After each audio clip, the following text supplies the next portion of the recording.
세상이 하수상하니까 여러 가지로 예. 그냥 살아가는 게 힘들어요. 여러 가지로 아픈 것도 많고 그래서 때때로는 사람들이 그 죽는 거 뭐 이런 것들 죽음은 사실 편하거든요.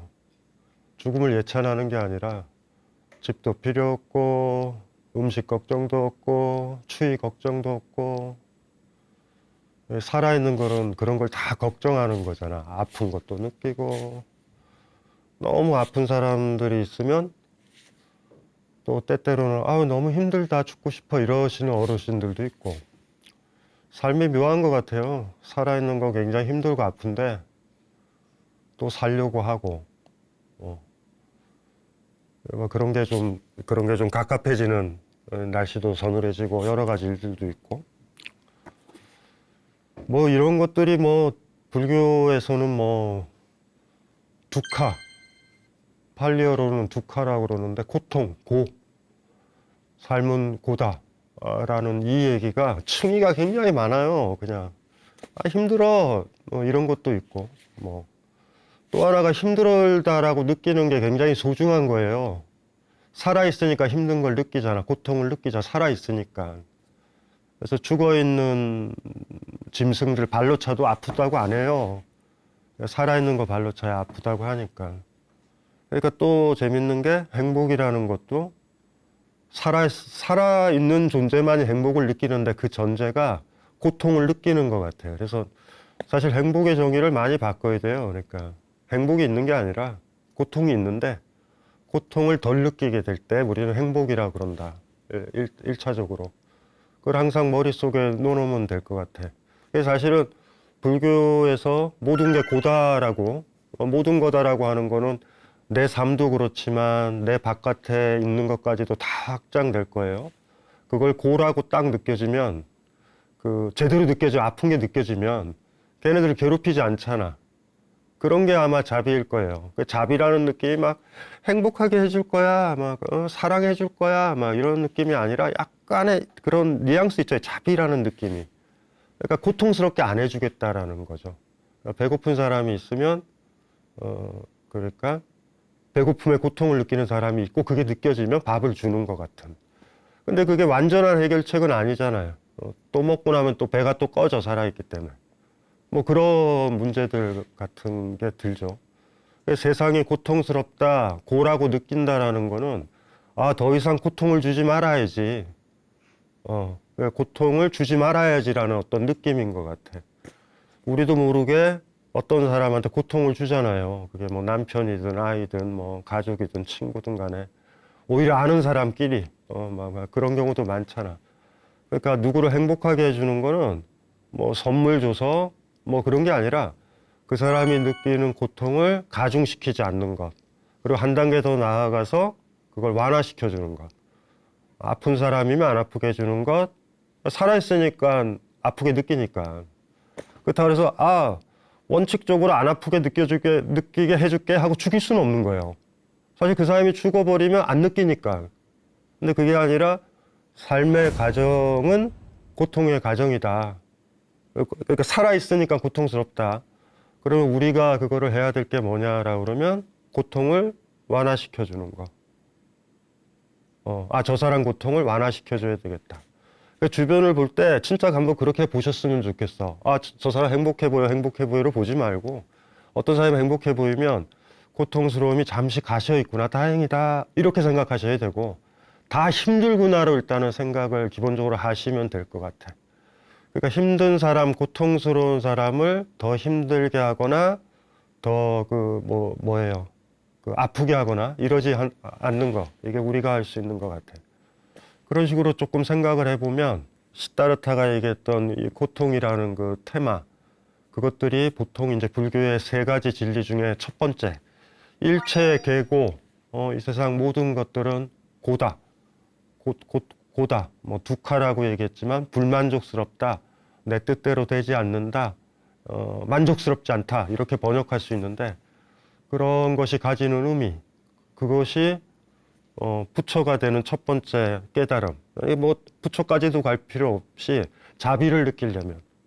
그러니까 저 사람의 고통이 느껴져야, 진짜로 느껴져야 내가 그 사람을 괴롭히지 않거든요. 그런 생각을 해보고요. 오늘 살펴볼 거는, 오늘 살펴볼 화두는, 이승권념이라는, 여기에 보면 이승이 이제 두 명의 스님, 두 명의 중, 뭐 이렇게 되겠죠. 권이라는 건 말 권자. 1권, 2권, 3권, 4권 이러잖아요. 저 건자가 옛날에는 죽간을 썼잖아요. 이게 대나무로 이렇게 돼가지고 실로 이렇게 묶어서 요거를 이렇게 동글동글동글 김밥말이 옛날에 그거 아세요? 김밥말이 하는 거? 그런 것처럼 그게 한 건이었어요. 그래서 건이라고 해서 이렇게 툭툭툭 김밥처럼 이렇게 꽂아놨다고. 그래서 그게 말 권자고, 렴이 이제 발 있죠, 발. 그래서 그대로예요. 두 명의 스님이 발을 이렇게 말아서 걸어 올리는 거죠. 발은 아시죠, 발. 발. 그거와 관련된 화두인데, 이렇게 전형적인 화두일 수도 있고, 전형적인 화두의 느낌이 좀 나고, 약간 딜레마도 주고, 야, 이게 무슨 말이지도 주고, 또 이것이 나름대로 풀리면 머릿속이 좀 맑아지는, 어쨌든 화두가 가진 힘은 사실 거기에 있으니까. 일단은 먼저 그 내용부터 한번 보면 이래요. 점심 공양 전에 스님들이 법당에 들어와 앉아 청량의 대법안 화상은 손으로 발을 가리켰다. 그때 두 스님이 함께 가서 발을 걷어 올렸다. 그러자 대법안 화상은 말했다. 한 사람은 옳지만 다른 한 사람은 틀렸다. 점심 공양 전에 법당에 있었는데 대법안 화상이 이제 중심에 앉아 있고, 뭐 이렇게 저쪽에 보면 저기 발이 있나? 어쨌든지 간에 이렇게 제자 스님들이랑 이렇게 앉아 있는데, 저기 문 쪽에 발이 있는 데를 가리킨 거예요. 이렇게 쫙 가리켰더니 두 명의 스님이 쫄래쫄래 가가지고 꽤 발이 컸나 봐요. 한쪽에서는 이쪽에서 해가지고 돌돌돌돌돌 말아서 이렇게 탁 걸었겠죠. 그랬더니 그거를 보고서 이 화상이, 대법안 화상이, 한 사람은 옳지만 한 사람은 그르다, 틀렸다, 이렇게 지금 된 거죠. 뜬금없는 얘기예요. 사실은 뜬금없는 얘기예요. 그러니까 식사하시기 전에 법당에 모여 있는데 발을 가리켰어요. 발을 가리켰더니, 그러니까 여기 있는 스님들 중에 두 분이 그걸 읽은 거죠. 그 자기 스승이, 야, 아니 시커멓다, 발 걷어라, 뭐 아니면 답답하다, 뭐 그걸 그렇게 읽은 거예요. 근데 그렇게 명령도 안 했죠. 손으로 그냥 발만 딱 가리킨 거야. 가렸을 두 명이 쪼르륵 가가지고 올렸어. 그런데 코멘트가 그런 거예요. 두 명의 스님이 똑같이 발 올리는데 도움이 된 거죠. 오른쪽 왼쪽에 서서 이렇게 올렸는데, 한 사람은 옳지만 다른 한 사람은 틀렸다. 그래서 여기 뭐 숙제가 많죠. 그러니까 또 재밌는 거는 이 두 스님 중에 틀린 사람은 누구인가. 근데 두 스님 얘기도 없어. 오른쪽이 틀렸냐 왼쪽이 틀렸냐도 없고, 이게 막연한 거죠. 이게 뭐 이 화두의 특징은 이 막연함에 있는 것 같아. 그리고 이게 발을 가리켰다라고 그랬을 때 뒤에 엔딩으로 스님들이 발을 걷어 올렸잖아. 걸어 올렸지만 진짜 그 발을 가리켰을 때 발을 올리라고 한 건지도 난 모르겠어요. 사실 이것도 수수께끼야. 그러니까 여기 수수께끼가 몇 가지가 있는데 최소 두 가지. 하나는 뭐냐면, 이 스토리를 전체 들으면 끝에서부터 우리는 해석을 하니까, 아, 발을 올리라고 이렇게 했나 보다라고 얘기를 하지만 실질적으로 아닐 수도 있다고. 발은 완전히 이렇게 이런 불투명한 게 아니잖아요. 보이잖아. 저 바깥에 발 뒤에 보이는 감나무를 가리켰을 수도 있어. 무슨 말인지 알죠? 야, 감 자랐다. 야, 감나무에 감 열렸네. 이럴 수도 있었어요. 그런데 이 두 스님이 가서 발을 걷어 올리는 바람에 이 대법안 화상의 손가락질은 발 걷어 올려로 지금 의미가 고정이 돼버린 건데, 이것도 옳은지가 하나의 미스터리예요. 일단은 뭘 가리켰는가 도대체. 발 너머에 무언가를 가리켰을 수도 있고 발을 가르쳤을 수도 있어요. 일단은 발 방향이니까. 그러니까 제가 지금 무슨 얘기하는지 아시겠죠? 야, 방금 저 발 뒤에 얼핏 동자승이 지나간 거 보이지 않아? 이거 가리켰을 수도 있고 발을 가르칠 수도 있어요. 근데 스토리를 읽다 보면 두 스님이 발을 걸어 올렸잖아. 그럼 이거 빼도 박도 못하게 흐름상 발을 가르친 게 돼. 이것도 이제 헷갈리는 거예요. 그런데 그 헷갈림 속에서 이 대법관 스님이 한마디 하잖아. 발을 똑같이 걷어 올리는데 오른쪽 왼쪽에 참여했던 두 스님 중 한 사람은 옳고 한 사람은 그르되. 이것도 이제 황당한 거야. 그러면 두 사람 중에 한 명은 발을 걷어 올린 거고 한 사람은 뭘 걷어 올린 건지도 모르겠어요. 그러니까 이거는 그거를 고민을 하시면 돼요. 일단은 이 화두를 들어갈 때 뭐냐 하면 뒤쪽에 있는 스님이 발을 걷어 올리는 바람에 우리는 사후적으로 스님이 가르친 게 발이라고 생각하는데 그게 옳지 않을 수도 있다.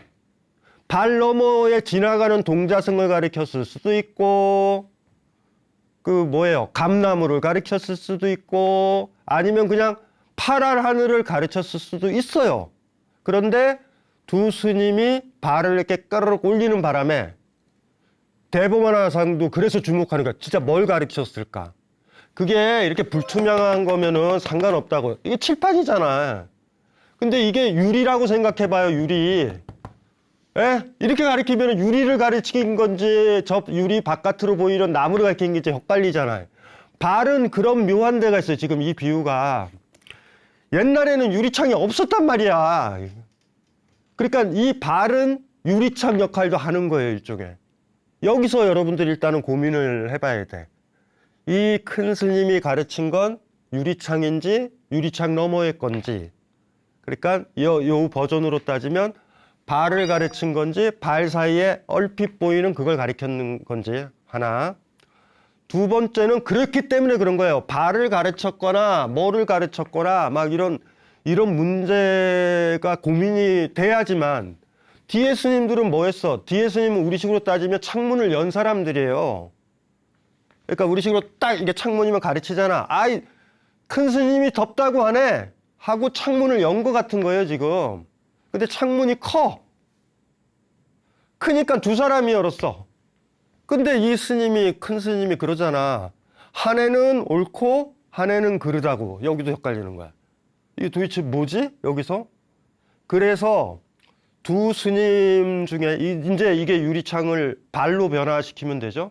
발을 가리켰더니 올렸어. 이쪽에서 한 명이 올리고 이쪽에서 한 명이 올리고 했는데 한 사람은 옳고 한 사람은 그르대. 이런 평가가 내렸던 거는 앞에 큰 스님이 가리켰었던 게 뭐냐라는 게 발을 그냥 가리켰어 라고 생각하는 게 어렵다라는 거예요. 어쩌면 두 가지를 다 가리켰기 때문에 한 사람은 옳고 한 사람은 그르다라고 얘기했는지도 모르겠어요. 그거를 우리가 한번 얘기를 해보는 게 이 화두가 가지는 묘미예요.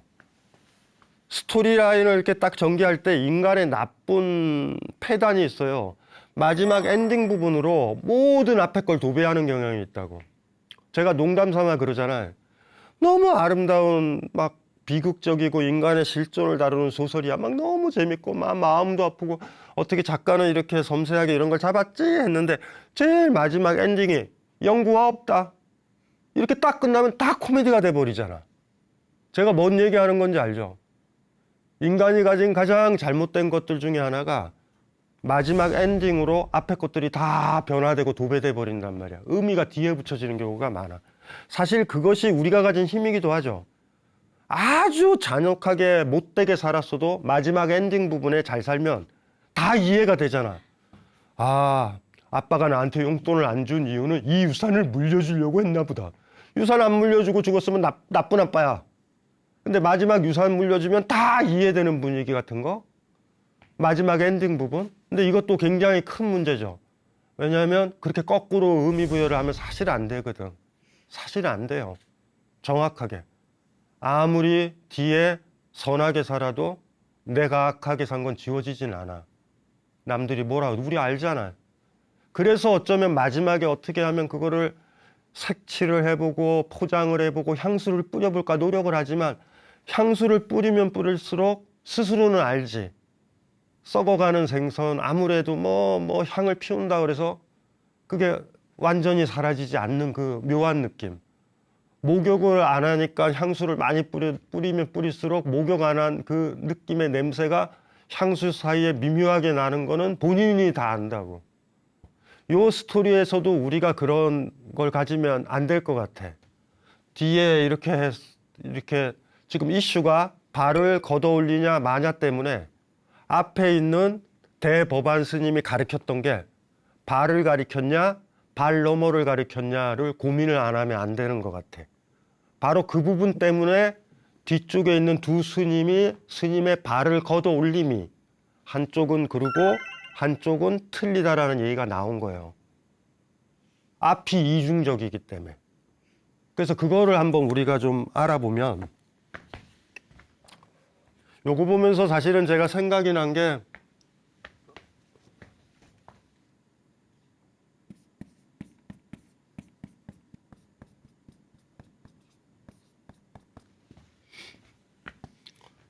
이 양반은 이 중간 불교는 제가 얘기를 많이 드렸을 거예요.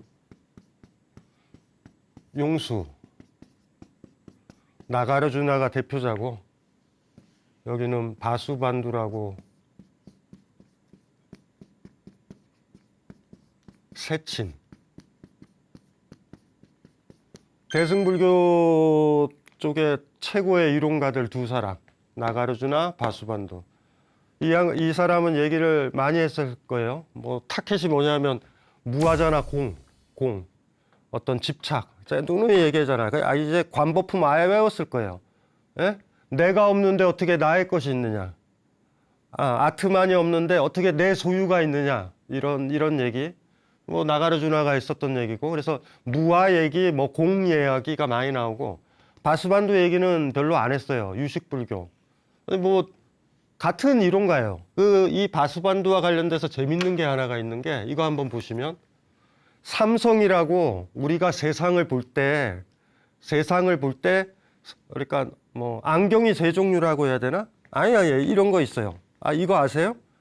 불행한 사람의 세계랑 행복한 사람의 세계는 다른 세계입니다. 사랑하는 사람이 있는 사람의 세계와 사랑하는 사람한테 버림받아진 사람의 세계는 다른 세계입니다. 그게 뭐 얘기하는지 아시죠? 그 세계는 다른 세계인 거예요. 불교에서 많은 세계에 대한 얘기가 나와요. 아수라, 천상 막 나오지만 사실 바닥에는 그 관념이 깔려 있습니다. 사랑받는 사람의 세계와 멸시받는 사람의 세계는 다른 세계입니다. 제가 뭔 얘기하는지 아시겠죠? 불교에서 얘기하잖아요. 일체유심조라고. 세계의 모든 것들은 마음이 만든다라고 했었을 때 그 마음이 어떤 상태냐에 따라 세계가 다릅니다. 그래서 부처가 바라보는 세계와 일반 사람이 바라보는 세계, 삶의 주인이 된 사람이 보는 세계와 주인이 안 된 사람이 보는 세계는 다른 세계라고요. 내가 주인이 안 됐다가 이제 주인이 됐어 라고 하면 나는 주인이 된 세계와 과거 세계를 알잖아요. 근데 반면 주인이 안 된 세계만 계속 살고 있는 사람들이 주인이 된 사람이나 뭐 부처나 뭐 이런 사람들 세계를 미루어 짐작하지 못하겠죠. 까먹지 말아야 돼요. 그냥 이거는 외워야 돼요. 그냥 인문학적으로 외워둬야 된다고. 제가 좋아했던 마르셀 프루스트, 잃어버린 시간을 찾아서의 프루스트가 있던 그 잃어버린 시간을 찾아서에 나오는 구절인데 이거 외워두시면 좋아요. 한 생명체가 태어나면 그 순간 똑같이 하나의 세계도 열린다. 한 생명체가 눈을 감으면 하나의 세계도 문이 닫힌다. 제가 농담 삼아 그런다고요. 제가 이게 마지막 남은 박쥐. 마지막 남은 박쥐는 자기가 죽으면 초음파를 쏴가지고 이렇게 구성하잖아요, 세계를. 우리가 보는 세계랑 다르겠죠? 그 마지막 남은 박쥐는 죽으면서 뭐라고 생각하겠어요? 자기가 봤던 그 세계 초음파로 막 이렇게 그려지는 세계 있죠? 그 세계에서 자기만 쏙 빠진다고 생각해. 아니에요. 마지막 박쥐가 죽으면 초음파로 그려진 세계도 없습니다. 쏙 빠져나오는 게 아니라니까요. 뱀이 세계를 느낄 때 다르죠. 냄새로 느끼고 열로도 느껴서 세계를 구성하죠. 왜 영화나 이런 데 보면은 그 뭐야 뭐 적외선 카메라 같이 그렇게 보인다고 하면 걔는 죽으면서 그렇게 약간 시커멓고 빨간색에 그거에만 내가 빠져나오고 그 세계는 있겠지라고 이렇게 죽겠지만 그 마지막 뱀이 죽으면 그 세계도 없습니다. 여러분들 초음파로 보지 않잖아요. 한 생명체가 태어나면 하나의 세계가 열린다. 이거를 까먹으면 안 돼요. 세계는 객관적으로 존재한다. 뭐 한다. 내가 죽더라도 아파트도 있고 존재한다. 이러니까 소유욕이 생기고 탐욕이 생기는 거예요. 내가 죽으면 제가 처음에 얘기했잖아요. 그래서 행복한 사람의 세계와 불행한 사람의 세계는 다르다. 이걸 납득을 못 하시면 여러분들은 나랑 뭐 행복, 불행이랑 뭔 상관이야. 세계는 객관적인데. 그렇지가 않아요. 사실 지금 방금 얘기한 거는 제가 했던 얘기가 아니라 비트겐슈타인이 했던 얘기예요. 비트겐슈타인이라는 철학자가 논리철학론고라는 책의 1위 얘기예요. 행복한 사람의 세계와 세계는 불행한 사람의 세계와는 다르다. 여기서 행복한 사람의 세계를 깨달은 사람, 삶의 주인이 된 사람의 세계랑 그렇지 못한 사람의 세계는 다른 세계예요. 그러다 보니까 이 유식불교에서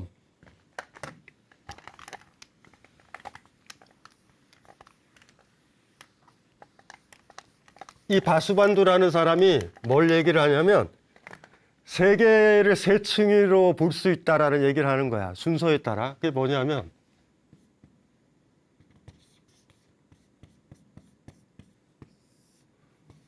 한자로 쓰면은 하지 말고 이 산스크리트를 영어로 옮길게요. 이게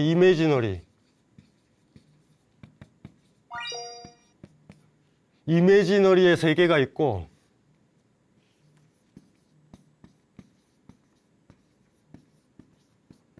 의존하는 세계가 있고 그 다음에 완성된 세계예요. 완성된 세계. 요 세계가 있는 거야. 세계가. 세 종류의 세계가 있다. 검색을 하시면 이거 한자 다 떴는데 왜 안 쓰는지는 아시겠죠. 이게 요새는 의미가 없어요. 근데 이렇게 돼 있어요. 개념으로. 병계, 소집의 세계, 의타기의 세계, 원성실성, 원이라는 건 뭐냐면 둥굴 원자. 뭐 우리 원불교도 얘기했잖아. 원만하다, 완성된 거. 성실이라는 건 실제가 이루어졌다라는 얘기거든요. 그러니까 이게 완전한 거. 이거 어렵지 않아요. 그냥 제가 쉽게 얘기를 할게요. 제가 고민해서 만든 얘기가 번데기. 번데기 요새 번데기인가요? 번데기인가요? 번데기.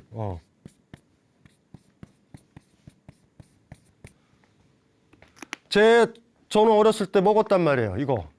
집에 있는 냄비를 어머니한테 맞아가면서 몰래 팔아가지고 번데기가 먹고 싶어가지고 안 쓰는 냄비라고 생각해서 갖다 주면 옛날에는 리어카가 와가지고 소라랑 번데기를 줬었단 말이에요. 국민 간식이었어요. 지금 애들은 안 먹을걸요? 이거 안 먹을 거야 어쩌면. 혐오식품이죠. 나는 그게 혐오식품인지 몰랐어요. 나중에 그게 비단할 때 그거잖아. 벌레잖아. 내가 벌레라는 생각을 한 적이 없어요. 왜냐면 벌레라고 생각해서 먹은 적이 없어. 나한테 번데기야 그냥. 맛있는. 번데기 그냥 나는 번데기를 좋아해. 그 좋아하는 번데기가 보여지는 세계가 이 병계 소집성의 세계예요. 그런데 이 번데기가 있고 두 번째가 뭐냐면 번데기가 맛있다라고 내가 지금 평가해서 지금 먹잖아. 번데기가 지금 맛있는 거예요. 맛있다. 번데기 너무 구수해. 맛있다라고 생각하는 게 요 세계라면 요거는 한 단계 더 나가는 거야. 이건 왜 그럴까? 내가 젊었을 때 살아와서 그 습관이 들었기 때문에 그 과거의 기억 때문에 번데기가 맛있다라고 평가를 내리는 거야.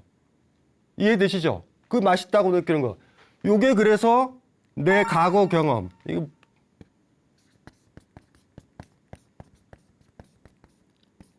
요거와 관련된 거고. 세 번째가 뭐냐 하면 번데기를 번데기 자체로 그냥 보는 거야. 맛있다도 아니고 뭣도 아니고 그런 과거 경험과 무관하게 볼 수 있는 거 아니에요, 그냥. 그러니까 이게 이제 원성실성이라고 얘기를 하는 거예요. 요거를 다시 얘기하면 우리가 그때 얘기했던 요거 기억나시죠? 우리의 기억의식, 히말라야라는 말 제가 썼을 거예요. 힘이라는 말이 눈이고 알라야가 저장이야. 눈이 저장된 게 히말라야인데 그래서 옛날엔 설장산이라고 불렀어요. 히말라야가. 요게 기억의식이거든요. 과거에 대한 기억의식. 그러니까 요렇게 평가를 요런 식으로 내리는 거예요. 번데기는 맛있어 라고 평가를 저는 내리고 젊은 친구들은 맛없어 라고 내리잖아. 그 바닥에는 뭐가 있는 거예요? 서로의 알라야식이 달라. 과거의 기억의식이 다른 거예요. 나는 나의 과거의식은 뭐야? 유년 시절부터 쌓였었던 거, 맛있고 달콤했던 걸로 보이죠. 만약에 다른 벌레를 번데기처럼 삶았다면 저는 징그러워서 못 먹었을 거예요. 어쩌면. 지금 젊은 친구들한테 번데기는 많은 벌레의 일종인 거야, 그냥.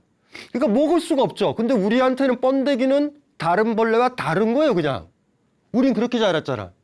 그래서 요게 이제 알라야인데 의타기성이라는 게 뭐냐면 의존한다라고 그랬잖아요. 의타기가 뭐냐면 다른 것에 의지해서 일어난다라는 거예요. 이 다른 것이 뭐냐면 요 알라야 의식이 있다라는 거야. 나한테는 과거 의식이 다 있는 거야.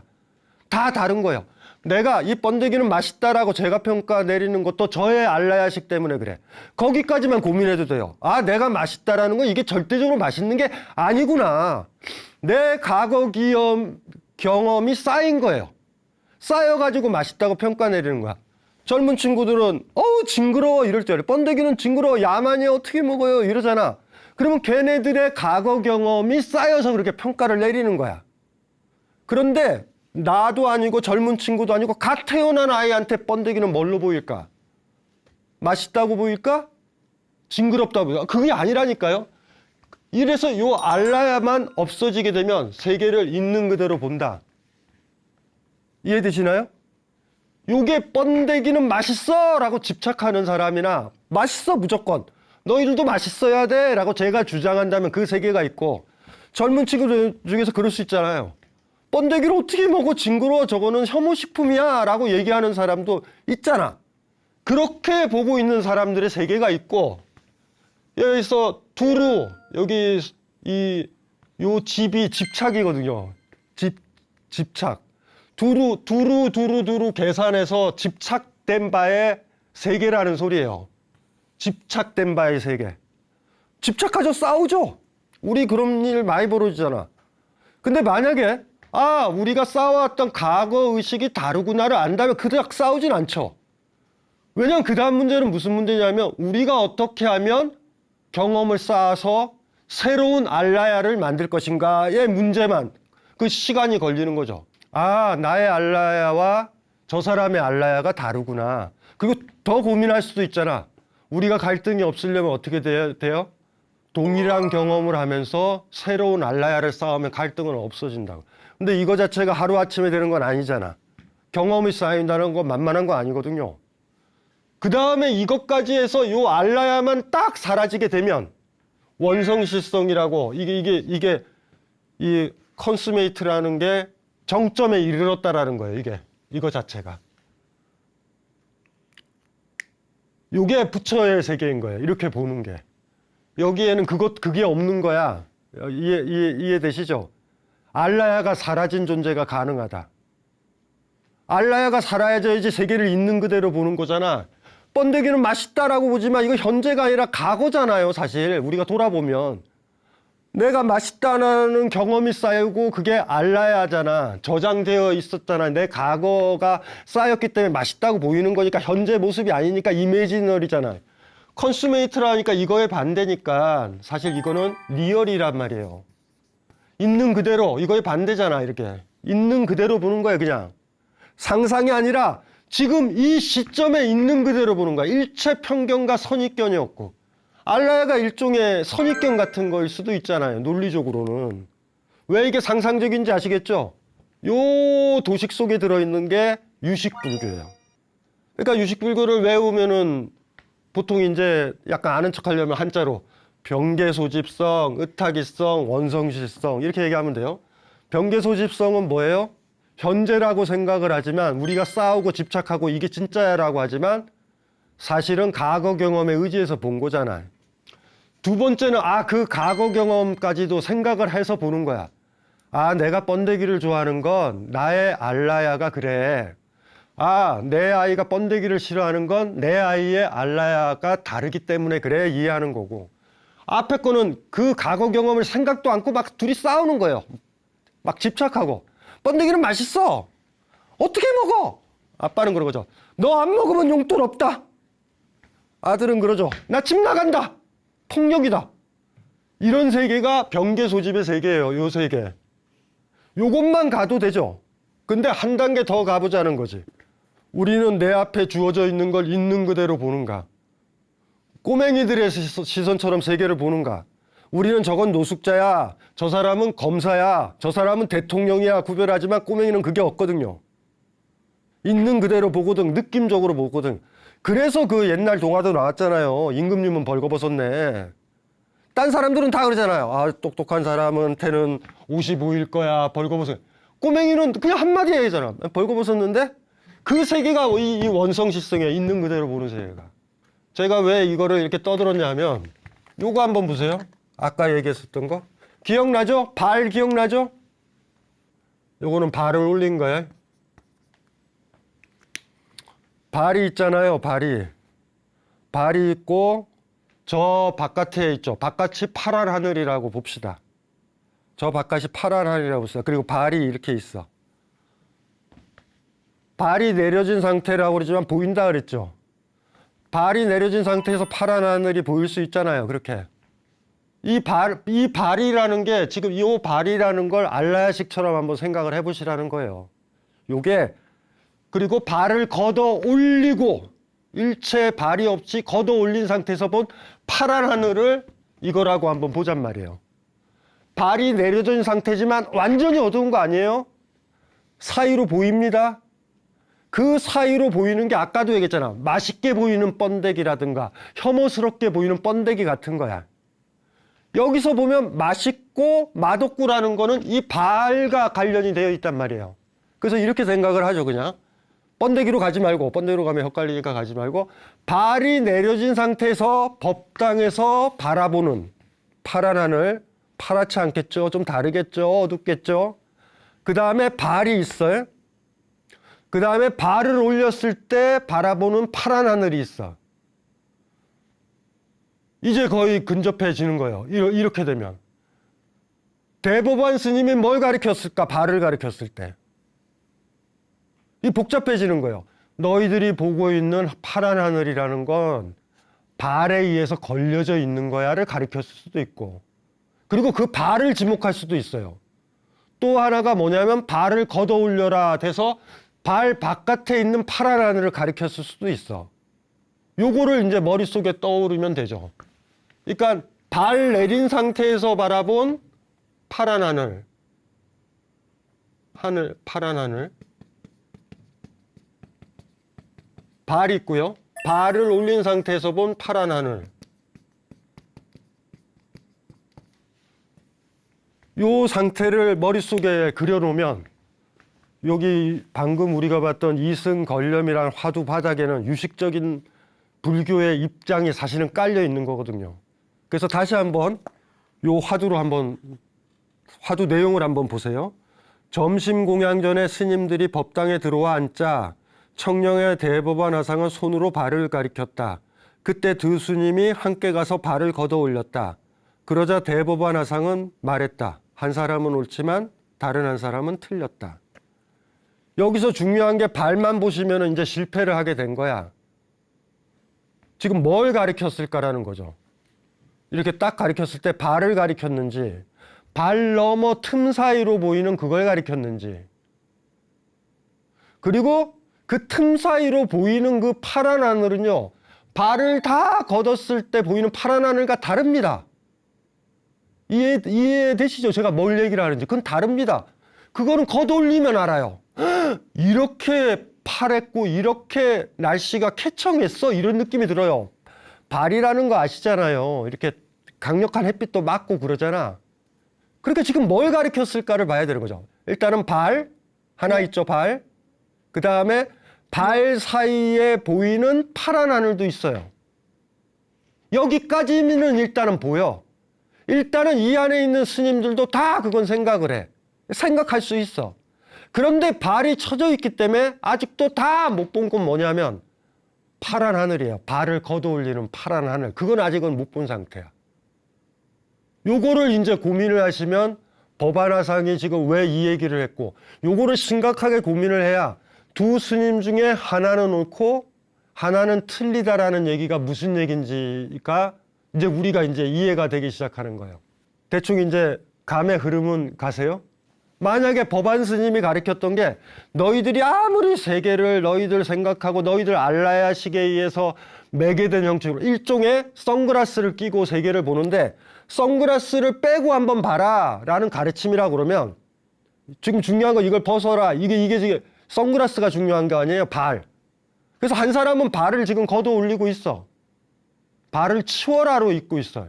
그런데 이 스님이 가르치는 건 현재 발이 쳐져 있는 상태에서 저 바깥쪽에 파란 하늘을 봐라. 왜 중요하냐면 그 파란 하늘을 봐야 발을 올린단 말이에요. 발만 봐서는 올리지를 못해. 창에 있죠. 창이 아무리 탁해도 뭔가 바깥쪽에 어떤 느낌이 있잖아. 그 느낌이 있고 공기가 좋아 보이고 맑아 보여야 창문을 열잖아. 정확하게는 발을 가리키는 게 아니라 저 바깥쪽을 가리키고 그 느낌이 있어야 사람들은 어떻게 해요? 야, 발을 걷어라고가 된다고. 어떤 느낌인지 이해가 되시죠? 그러니까 발을 걷어라 할 때 발만 보고 있는 사람들은 그 스님은 가가지고 발을 좀 열라고 하시네 라는 느낌 속에서 이렇게 열잖아. 그런데 이 발을 열 때 두 가지가 있단 말이야. 그냥 스님이 발을 걷어라고 발을 가리켰다라고 해서 여는 사람이 있고, 스님이 가르쳤던 거는 저 바깥쪽에 있는 틈사구니에 보는 파란 하늘이야. 그걸 본 스님은 파란 하늘을 보기 위해서 발을 걷어 올린단 말이에요. 그건 다른 거예요. 왼쪽에 있는 스님이 오른쪽에 있는 스님이 누가 그걸 봤는지 모르겠어요. 법안 스님이 가르쳤던 게 그냥 단순하게 발 올려 이렇게 본 스님이 있어요. 발을 올린 거야. 어떤 스님은? 그런데 법안 스님이 가르쳤던 걸 발 틈에 보이는 얼핏 보이는 파란 하늘. 와! 얼핏 보이는 저 파란 하늘도 저리 예쁜데 걷게 되면 얼마나 더 파랗고 경쾌하고 상쾌한 하늘이 열릴까를 본 사람도 연다고. 한 사람은 스님이 가르쳤던 방향으로 그냥 발을 했고, 한 사람은 스님이 가르쳤던 하살표에서 손가락에서 그 사이에 파란 하늘을 본 사람이야. 발을 본 사람과 발 틈에서 보이는 파란 하늘을 본 사람, 둘 다가 다 이거를 올려요. 근데 한 사람은 얼핏 파란 하늘을 봐서 발 때문인데 실제 파란 하늘 저걸 봐야 되겠어 하고 올린 사람이 있고, 한 사람은 그냥 발만 올리고 있는 거예요. 오른쪽이 좋은 스님인지 옳은 스님인지 왼쪽이 그릇된 스님인지 반대인지는 잘 모르겠어요. 둘 중에 하나는 문제가 있는 거야. 중요한 건 이거죠. 이 원성실성. 이렇게 그려보면 돼요. 처음에 법안화상이 이 발의 비유로 뭐를 하려고 그랬냐면 편견과 선입견과 과거 경험이 전혀 없이 있는 그대로 세계를 보는 거 있죠. 있는 그대로 세계를 보는 거를 가르치려고 했는데 그거를 발을 통해서 지금 하고 있는 거야. 잘 보세요. 들어왔다, 가르친다. 가르쳤을 때 한 스님은 발을 보고 한 스님은 발 사이에 보이는 파란 하늘을 본다. 스님이 발을 걷으라고 해서 걷는 사람과 파란 하늘을 딱 보면서 파란 하늘이네? 이 발이 파란 하늘 보는데 장애가 되네? 걷어 올려야지 하는 스님이 다를 거란 말이에요. 어느 쪽 스님이 그걸 했는지 모르겠지만 법안 스님은 그걸 본 것 같아. 그 느낌에서 이 이승걸렴을 읽고 한번 생각을 좀 해보셨으면 좋겠어요. 점심 공양 전에 스님들이 법당에 들어와 앉아 청량의 대법안 화상은 손으로 발을 가리켰다. 그때 두 스님이 함께 가서 발을 걷어 올렸다. 그러자 대법원 화상은 말했다. 한 사람은 옳지만 다른 한 사람은 틀렸다. 내가 가르친 걸 발로만 보고 발을 올렸던 스님은 틀렸고, 내가 가르친 건 발 사이 틈에 보이는 그 얼핏 보이는 파란 하늘을 보고서 파란 하늘을 더 보려고 발을 올렸던 사람은 옳았다. 라고 저는 이게 읽혀져요. 그래서 오늘 조금 좀 어려운 내용인데 병계소집성, 의타기성, 원성실성 외우고 있으면 도움은 돼요. 불교책 읽다 보면 굉장히 많이 나와요. 의외로 유식불교에서. 그래서 저것의 의미가 가장 구체적으로 좀 드러난 게 이 이승걸염 화두다. 예, 그거 한번 생각을 좀 해보시면 되고, 뭐를 가리켰는가? 이 대법원 화상이 발을 가리켰는가? 발 너머에 얼핏 보이는 파란 하늘을 가리켰는가? 요거에 좀 주목을 하시면 이 제자 스님 두 사람의 발을 걷는 행위가 다른 의미였을 거다라는 게 미루어 좀 짐작이 될 수 있을 것 같습니다. 예, 오늘은 여기서 마치겠습니다.